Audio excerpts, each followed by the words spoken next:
Former President Donald Trump is a defendant in 4 criminal cases as he races to reclaim the White House.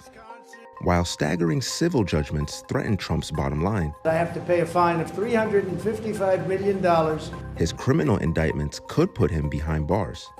Here's a quick look at each of those cases. In March 2023, Trump became the first former president in U.S. history to face criminal charges when he was indicted in New York. He's accused of hiding the true nature of payments made to bury allegations of marital infidelity that arose during his first White House campaign in 2016, including one to porn actor Stormy Daniels. Trump's fixer.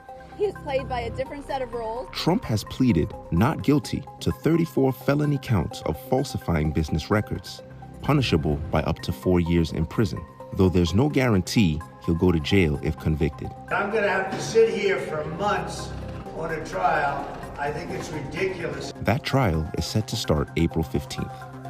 Months later, Trump and 18 others were charged with participating in a scheme to illegally try to overturn his loss in the 2020 presidential election. The indictment accuses Trump of attempting to persuade lawmakers to ignore the will of voters and suggesting that Georgia's top elections official find enough votes for him to win the battleground state. The defendants engaged in a criminal racketeering enterprise. All 19 defendants have been charged under a state law known as RICO, which could carry a penalty of 5 to 20 years in prison. 4 people have pleaded guilty after reaching deals with prosecutors, while 15 defendants, including Trump, have pleaded not guilty. The judge in this case has not yet set a trial date.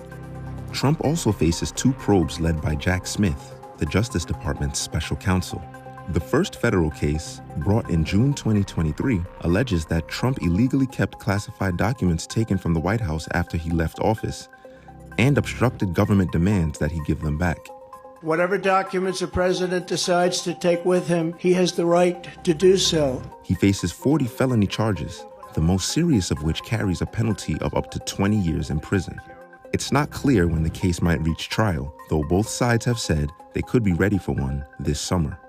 Smith's second indictment centers on Trump's efforts to overturn election results in the run-up to a violent riot by his supporters at the U.S. Capitol.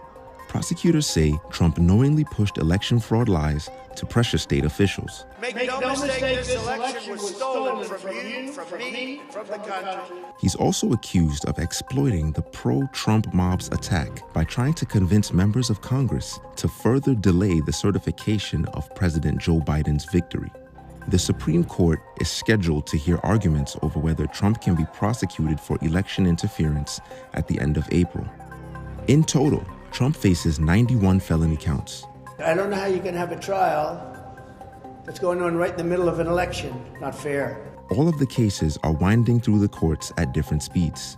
But even if convicted, Trump faces no constitutional barriers in running for a second term as President of the United States.